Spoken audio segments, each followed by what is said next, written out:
আসসালামু আলাইকুম। এখন শুনবেন সংবাদ শিরোনাম। মঙ্গলবার নতুন এমপিদের শপথ পাঠ করাবেন প্রধান নির্বাচন কমিশনার। রাষ্ট্রপতির কাছে শপথ নেবে মন্ত্রিসভা, নিশ্চিত করেছেন সংসদ সচিবালয়ের সচিব কানিজ মাওলা। সরকার গঠন করলেও শক্তিশালী থাকবে সংগঠন, বলছেন বিএনপি নেতারা। গুরুত্ব পাবে দুর্নীতি রোধ ও জনসম্পৃক্ততা, পরিবর্তনের মনোভাব ইতিবাচক, বলছেন বিশ্লেষকরা। সংবাদ সম্মেলনে জাতীয় ঐক্যের ডাক দিলেন তারেক রহমান। নতুন সরকার গুরুত্ব দিবে আইনের শাসন, অর্থনীতি পুনর্গঠন ও কর্মসংস্থান সৃষ্টিতে। নতুন সরকারের সামনে উচ্চ মূল্যস্ফীতি সহ অর্থনীতিতে পাহাড় সমান চ্যালেঞ্জ। কর্মসংস্থান, বিনিয়োগ ও অভ্যন্তরীণ আয় বাড়াতে নীতি কৌশল বদলানোর তাগিদ। খুলনা বিভাগে জামায়াতের বড় বিজয়, ধরাশয়ী বিএনপির হেভিওয়েট অনেক প্রার্থী। জাতীয় পার্টির দুর্গখ্যাত কুড়িগ্রামে জামানত হারিয়েছে 18 জন। আসসালামু আলাইকুম। এতক্ষণ দেখছিলেন সংবাদ শিরোনাম, এখন দেখবেন বিস্তারিত। আগামী মঙ্গলবার নবনির্বাচিত সংসদ সদস্যদের শপথ পাঠ করাবেন প্রধান নির্বাচন কমিশনার এএমএম নাসির উদ্দিন। একই দিন বিকালে মন্ত্রিসভার সদস্যদের শপথ পড়াবেন রাষ্ট্রপতি মোহাম্মদ শাহাবুদ্দিন, নিশ্চিত করেছেন সংসদ সচিবালয়ের সচিব কানিজ মাওলা। এর আগে দুপুরে মন্ত্রিপরিষদের সদ্য বিদায়ী সচিব ডক্টর শেখ আব্দুর রশিদ জানিয়েছেন, শপথ অনুষ্ঠানে দেশি বিদেশি প্রায় 1000 অতিথি উপস্থিত থাকবেন। এদিকে প্রধান উপদেষ্টার মুখ্য সচিব এম নাসির উদ্দিন মিয়াকে মন্ত্রিপরিষদ সচিব হিসেবে চুক্তিভিত্তিক নিয়োগ দেওয়া হয়েছে। এর আগে রাতে ডক্টর শেখ আব্দুর রশিদের চুক্তিভিত্তিক নিয়োগ বাতিল করে প্রজ্ঞাপন জারি করা হয়। ত্রয়োদশ জাতীয় সংসদ নির্বাচনে নিরঙ্কুশ জয় পেয়ে দীর্ঘ প্রায় 2 দশক পর আবারও সরকার গঠন করতে যাচ্ছে বিএনপি। এখন শুধু শপথের অপেক্ষা। শুক্রবার গভীর রাতে নবনির্বাচিত সংসদ সদস্যদের সরকারি গেজেট প্রকাশ করেছে নির্বাচন কমিশন। নির্বাচন হওয়া 299টি আসনের মধ্যে 297টি ফলাফলের ভিত্তিতে এই গেজেট প্রকাশ করা হয়। গেজেট প্রকাশের 3 দিনের মধ্যে শপথ গ্রহণের বিধান রয়েছে। এরই মধ্যে নবনির্বাচিত সংসদ সদস্যদের শপথ অনুষ্ঠানের সব প্রস্তুতি শুরু করেছে সংসদ সচিবালয়। আমরা প্রস্তুত আছি আর কি। শপথ গ্রহণের পক্ষ, তাদের আপ্যায়ন, তাদের লবি, তাদের স্বাক্ষর, তাদের আইডি কার্ড সব আমরা প্রস্তুত আছি। সচিবালয়ে মন্ত্রিপরিষদের সদ্য বিদায়ী সচিব জানান, সংবিধান অনুযায়ী সংসদ সদস্যদের শপথ বাক্য পাঠ করান সংসদের স্পিকার। তবে বর্তমান পরিস্থিতিতে মঙ্গলবার শপথ বাক্য পাঠ করাবেন প্রধান নির্বাচন কমিশনার এএমএম নাসির উদ্দিন। সরকার গঠন করলেও সাংগঠনিকভাবে দুর্বল হবে না বিএনপি। অগ্রাধিকার পাবে তৃণমূল কর্মীদের প্রত্যাশা ও জনগণের স্বার্থ। সরকারের সমালোচনার পাশাপাশি নির্বাচিত প্রতিনিধিরা প্রতিবাদ জানাবে যে কোনো বিতর্কিত সিদ্ধান্ত। দলের মধ্যে অনিয়ম, দুর্নীতির অভিযোগ উঠলে তার বিরুদ্ধে কঠোর অবস্থান নেওয়ার পক্ষেও মত বিজয়ী প্রার্থীদের। বিশ্লেষকদের পরামর্শ, সরকার পরিচালনা করতে গিয়ে যেন ভোটারের সাথে দূরত্ব তৈরি না হয়। দীর্ঘ 17 বছর পর আবারও দেশ পরিচালনার দায়িত্ব নিতে যাচ্ছে বিএনপি। কেমন হবে নতুন সরকার? আগের মতোই কি সরকারের মাঝে একাকার হবে দল, নাকি এবার ভিন্ন আঙ্গিকে দেখা যাবে বিএনপিকে? জনগণের ভোটে নির্বাচিত দলটি সরকার গঠনের পর জবাবদিহিতা কতটা নিশ্চিত করবে? নির্যাতন ও আন্দোলনের পথ পেরিয়ে এবার সরকার গঠন করতে যাওয়া দলটি নিজেদের আমূল পরিবর্তনের কথা বলছে, যেখানে জনগণের স্বার্থ ও দলের ভাবমূর্তি মুখ্য।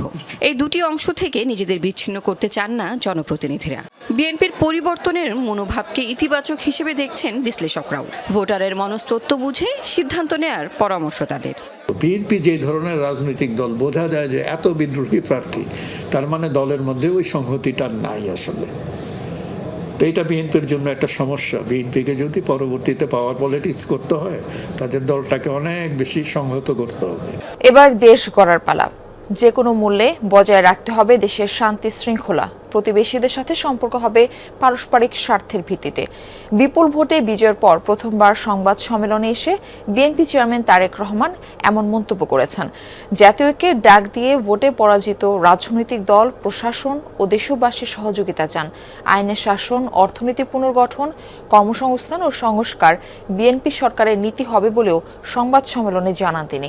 এছাড়া ফাঁসির দণ্ডপ্রাপ্ত শেখ হাসিনাকে দেশে ফিরিয়ে আনার ক্ষেত্রে রুলস অব ল বা আইনি পন্থা অনুসরণের কথা জানান বাংলাদেশের হবু প্রধানমন্ত্রী। বড় বিজয়ের একদিন পর দলের সিনিয়র নেতাদের নিয়ে প্রথমবার গণমাধ্যমের মুখোমুখি বিএনপি চেয়ারম্যান তারেক রহমান। রাজধানীর একটি হোটেলে বিকেলে শুরু হয় জনাকীর্ণ সংবাদ সম্মেলন। দেশের স্বাধীনতা প্রিয় গণতন্ত্র প্রিয় জনগণ আবারও বিএনপিকে বিজয়ী করেছে। আমি দেশের সকল জনগণকে জানাই আন্তরিক অভিনন্দন। যে কোনো মূল্যে অবশ্যই শান্তি এবং শৃঙ্খলা বজায় রাখতে হবে। কোনো রকমের অন্যায় কিংবা বিয়ানি কর্মকাণ্ড আমরা বরদাস্ত করব না। দলমত, ধর্ম, বর্ণ কিংবা ভিন্নমত যাই থাকুক, কোনো অজুহাতে অবশ্যই দুর্বলের উপরে সবলের আক্রমণ আমরা মেনে নেব না। নির্বাচনের মাঠে হয়তো কোথাও কোথাও নিজেদের মধ্যে ভুল বোঝাবুঝির সৃষ্টি হয়ে থাকতে পারে, তবে এই ধরনের বিরোধ যেন প্রতিহিংসায় রূপ না নেয় সে ব্যাপারে সবাইকে সতর্ক থাকার জন্য আমি আন্তরিকভাবে আহ্বান জানাচ্ছি। উচ্চ মূল্যস্ফীতি, মন্থর অভ্যন্তরীণ আয়, দেশি বিদেশি বিনিয়োগের খরা, অর্থনীতিতে এখন নানামুখী চ্যালেঞ্জ। শৃঙ্খলা ফেরাতে পরিবর্তিত সময়ে চেষ্টা ছিল, কিন্তু সুফল মিলেছে কমই। এমন এক অবস্থায় 2-1 দিনের মধ্যে দায়িত্ব নেবে নতুন সরকার। বিশ্লেষকরা বলছেন, সবার আগে অর্থনৈতিক সংস্কারে মনোযোগ দেওয়া উচিত। কর্মসংস্থান নিশ্চিত করা না গেলে তৈরি হবে সামাজিক বিশৃঙ্খলা। ব্যবসায়ীরা বলছেন, অবকাঠামোগত সমস্যা দূর করে ব্যবসার উপযুক্ত পরিবেশ তৈরি করতে হবে। 1.5 বছর আগে দায়িত্ব নিয়ে মূল্যস্ফীতি সহনীয় করার প্রতিশ্রুতি দিয়েছিলেন অর্থ উপদেষ্টা এবং বাংলাদেশ ব্যাংক গভর্নর, কিন্তু কাঙ্ক্ষিত মাত্রায় কমেনি অর্থনীতির এই সূচক। মূল্যস্ফীতি 7% ঘরে নামিয়ে আনার কথা বলা হলেও গেল 8 মাস ধরে এই সূচকের হার 8% বেশি। প্রকৃত আয় কমে যাওয়ায় কষ্টে আছে সাধারণ মানুষ। শুধু মূল্যস্ফীতি নয়, অর্থনীতির বেশিরভাগ সূচকই এলোমেলো। কেন্দ্রীয় ব্যাংকে দলীয়করণ করে ফেলেন, অর্থ মন্ত্রণালয়কে দলীয়করণ করে ফেলেন। আমরা অতীতে দেখেছি যে বিভিন্ন মন্ত্রীরা দলীয়করণ করেছে, আবার বেশ কিছু মন্ত্রী আছেন যারা আবার ইন্ডিপেন্ডেন্টলি কাজ করতে পেরেছে। তো এই মুহূর্তে যাতে করে কোনো ধরনের দলীয়করণ না হয়, আগামীর প্রধানমন্ত্রীকে একজন দক্ষ অর্থমন্ত্রী নিতে হবে, যে who only reports to the parliament and the prime minister. শেষ হয়েছে নির্বাচন, দায়িত্ব নিচ্ছে নতুন সরকার। স্থিতিশীল হচ্ছে দেশ, কিন্তু সরকারের সামনে পাহাড় সমান অর্থনৈতিক চ্যালেঞ্জ।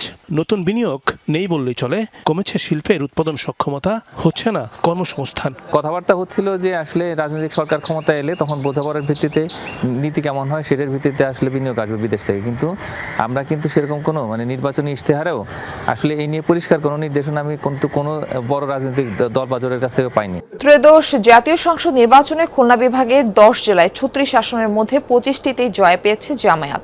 যদিও সংসদে যাওয়ার টিকিট পাননি দলের কেন্দ্রীয় সেক্রেটারি জেনারেল মিয়া গোলাম পরোয়ার। অন্যদিকে বিএনপি 11টি আসনে জয় পেলেও হেভিওয়েট অনেক প্রার্থী ধরাশয়ী হয়েছেন। রাজনৈতিক পট পরিবর্তনের পর দলের নেতাকর্মীদের শৃঙ্খলা বিরোধী কাজ ভোটারদের দূরে সরিয়ে দিয়েছে বলে মনে করেন ধানের শীষের পরাজিত প্রার্থীরা। গেল ত্রয়োদশ জাতীয় সংসদ নির্বাচনে খুলনা বিভাগে ধরাশায়ী হয়েছেন বিএনপির অনেক হেভিওয়েট প্রার্থী। বিভাগের 36টি আসনের 25টি দখলে নিয়েছে জামায়াত। বিভাগে ভালো করলেও খুলনা জেলায় তেমন সুবিধা করতে পারেনি দাঁড়িপাল্লা। জেলার 6টি আসনের মধ্যে 2টিতে জয় পেয়েছে তারা। যদিও ধানের শীষের ঘাঁটি খুলনা 2 আসনে হানা দিয়ে বিএনপির শক্তি অনেকটা দুর্বল করে দিয়েছে।